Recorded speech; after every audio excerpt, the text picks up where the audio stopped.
nos livros de fantasia que cativa tão intensamente os seus leitores? Existe outro tipo de livro que mexa tanto com as pessoas quanto eles?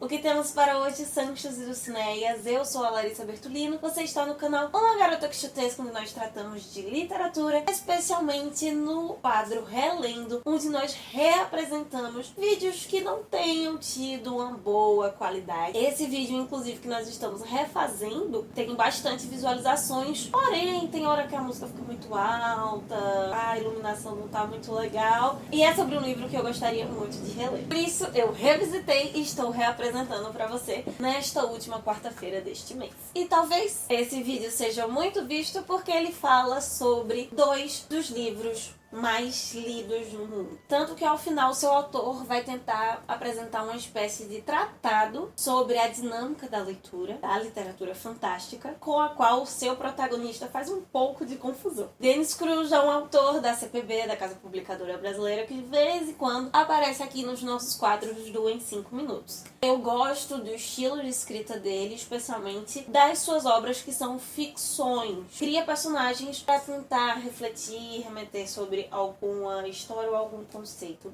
E acho que até agora este foi o livro dele que eu mais gostei de reler, justamente porque ele trata sobre o ato de leitura e sobre a forma como nós lidamos com a literatura no nosso cotidiano. E especialmente como ela mexe com as nossas vidas. A escrita desse livro começou justamente com uma provocação de um desses livros. O Dennis Cruz queria entender por que a saga de livros de Harry Potter é tão impactante, vende tanto, cativa tanto os jovens leitores. E depois de ler todos os livros e estudar e entender um pouco como os pequenos leitores recebem essas obras, ele escolheu escrever a sua própria obra sobre o impacto desse e de outro tipo de literatura na vida de pequenos leitores. Ele começa o livro nos apresentando um Pedro, um garoto que é apaixonado pelo universo de Hogwarts, do Harry Potter e dos seus amigos, que tem um novo colega de escola e vai começar a desenvolver uma nova amizade. O nome desse colega é o Tiago, e o Pedro começa a ficar muito intrigado com as peculiaridades do Tiago. Ele tem hábitos bem diferentes, come comidas estranhas e vive pra cima e pra baixo com um livro de capa preta bem duvidoso. Imerso nesse universo, o Pedro então vai acabar juntando todas essas informações e deduzindo então que o Tiago não pode ser outra coisa a não ser um bruxo. E vai acabar se aproximando do garoto ainda mais porque ele quer também ter poderes e habilidades mágicas.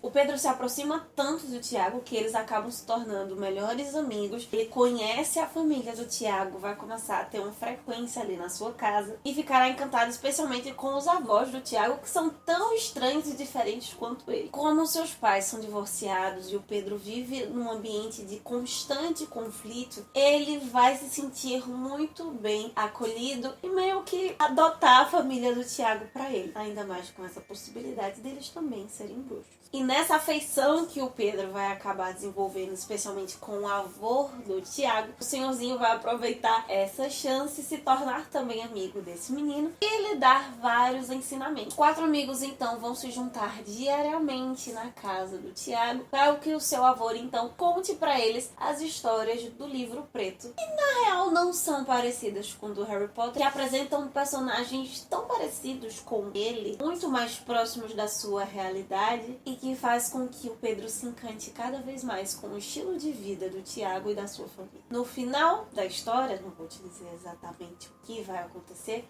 mas depois de todo o final, o Dennis Cruz apresenta um tratado tentando responder à sua inquietação por que os livros de fantasia encantam tanto aos pequenos leitores e leitores de modo geral. Primeiro, eles refletem o desejo por poderes, possibilidades que está dentro do nosso inconsciente. Eles refletem, de algum modo, em determinados personagens, a nossa identidade, valorando isso, dando valor, dando consideração à nossa individualidade, a quem nós somos. No caso do Harry Potter especificamente, essa divisão de casas que existe dentro de Hogwarts destrincha ainda mais essa identidade, né? Refletindo a personalidade, características mais específicas e que nos fazem ter amigos, nos colocam em determinados grupos. Conseguimos identificar o real na ficção sem ser de um modo muito direto como nos livros realistas, como nos livros históricos. O processo de mímese, como nós fazemos essa correlação com a realidade,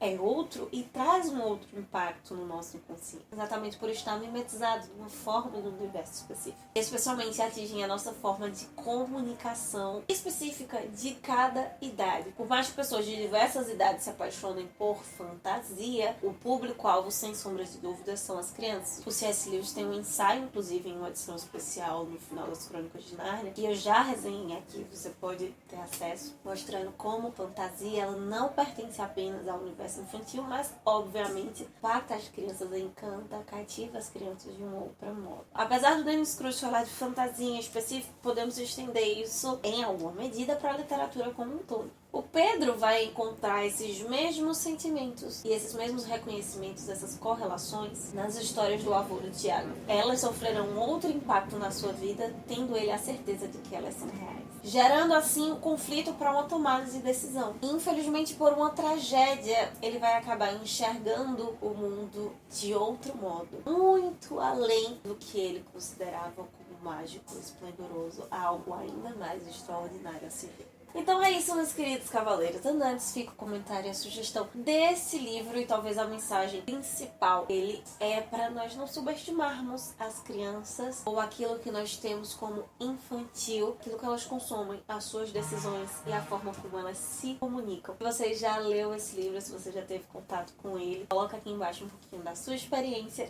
Enquanto isso, possamos sair da biblioteca e ver muito além do mundo de ver. Valeu!